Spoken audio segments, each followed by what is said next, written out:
If you're still searching flights the normal way, you're overpaying. Here's how to use AI to find cheaper flights in seconds. Most people pick a destination first, then look for tickets. That's exactly the wrong way to do it. Use AI differently. Instead, use ChatGPT like a travel hacker. Don't ask for a specific route. Ask for the cheapest possible options from your city. The right prompt. For example, you can ask, find the cheapest flights from my city to anywhere in the next 30 days, including budget airlines and nearby airports. This forces AI to think beyond what you'd normally search. Here's the shocking part. The cheapest flights are often to places you didn't even consider. That's why most people never find them, beyond what you'd normally search.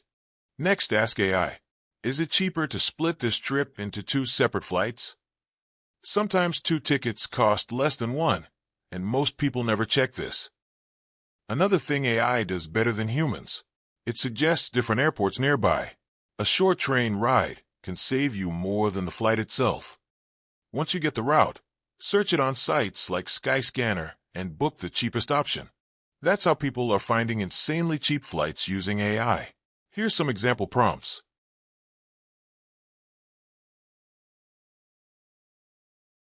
Thank you for watching.